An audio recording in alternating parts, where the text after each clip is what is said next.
Ed, it's Brian Kenny. I enjoyed the book. Thank you for coming on the show. Thank you very much. It's a pleasure to be on. Ed, it is amazing. Even looking back, I really enjoyed the book. The fact that you played high school ball in Brooklyn one spring, and that same year you're playing for Casey Stengel in September. I mean, what was that like? Well, actually, I went to school in the Bronx, so the Bronx people don't like the Brooklyn people. But anyway, we had a great time. I signed the contract 2 days after I graduated high school. I was in Los Angeles, and my opening night pitcher was Sandy Koufax.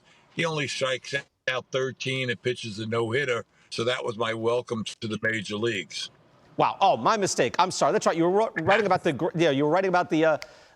Cross Bronx being built adjacent to your neighborhood. All right. My mistake. Gil Hodges just got into the Hall of Fame last year. Ed, give us an idea of the kind of man Gil Hodges was. You write about him a lot in the book. Well, he turned around the organization. He taught us how to play the game, how to win. When you lose 100 games for 7 years, it's a difficult situation. And he got rid of so many players, and I was the last one that stayed there. And I was very fortunate to still be with the organization when we won the pennant that year. But he was a strict disciplinarian. He taught everybody the fundamentals, and you either played his way or you hit the highway. You mentioned even that he had a way of bringing you in, and he would kind of speak very low and maybe whisper in your ear you said that way of connecting meant so much to the players that Gil then was bringing you into his inner circle. Explain that.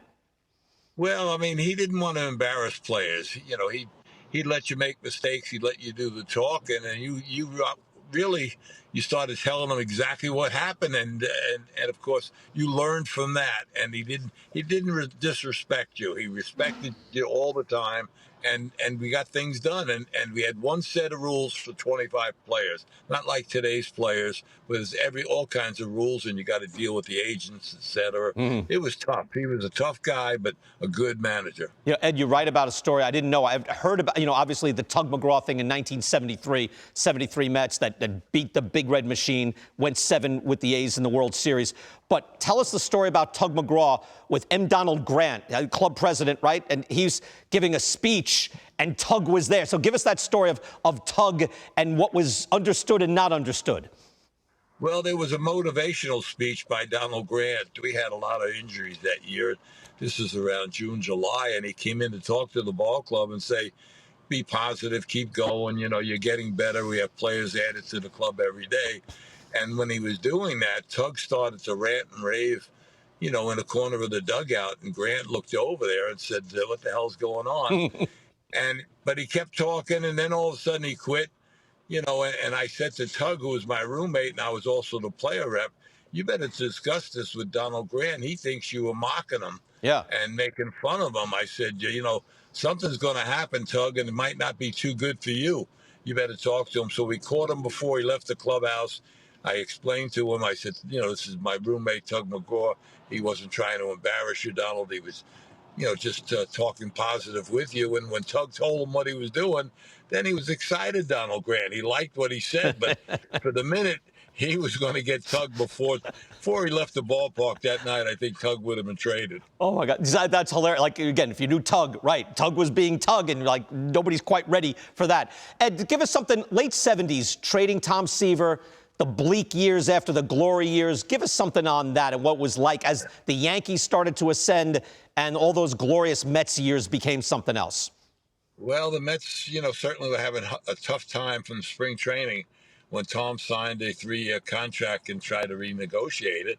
And Donald Grant didn't want to. And, of course, Dick Young got involved in it. And it was a pretty tough situation. And they were forced to really trade Tom Seaver. But the only thing is, they traded him to a ball club that didn't offer as many players or as good of players as the Los Angeles Dodgers. They offered us a better group of players. If you're going to trade Tom Seaver, you got to get the best players available. And we didn't do that. Joe Torre was the manager, and he was discussing with myself and some other people, potentially who he could have gotten. And it looked like a lot better trades out there, and it wasn't made. Donald Grant didn't make the trade. Joe McDonald made the trade. He gave him to Cincinnati, and we were never the same. The ball club lost everything, and we went right to the bottom. And We finished last the next couple of years, and it was time to retire. You know, Ed, you write a lot about the clubs that did the little things to win in 69 and 73. What do you think happened to this Mets team? You're going to see them today. You've been watching the Mets team, all the number one payroll, all the hope and everything. You watched them. What went wrong? I don't know, but of course, the beginning of the season started out when you lose your relief pitcher, Diaz, and then, of course, after that, you had your two stars who got hurt early in the season, and they never got back. They never could catch up, and they couldn't perform, and they didn't play well the whole season. And finally, I guess the owner got frustrated, and he just made some moves, and he's going to try and rebuild, and he's got a lot of work to do. He does indeed. Ed, excellent book. I really enjoyed it. By the way, so you're going to see them today. You have your grandchild in the car. Is that who's with you? You're on your way to the game? Yes, I do. I do have my grandson, and we're going to go see the Mets. We still support them. We still want them to win, and of course, all the New York does. But right now, we're going to worry about next year. All right. Well, you hang in there right now. Ed, a pleasure having you on the show again. The book is The Last Miracle. Ed Kranepool. Ed, best of luck to you with the book, and we'll talk to you again. Thank you. Thank you very much. Hope everybody enjoys it.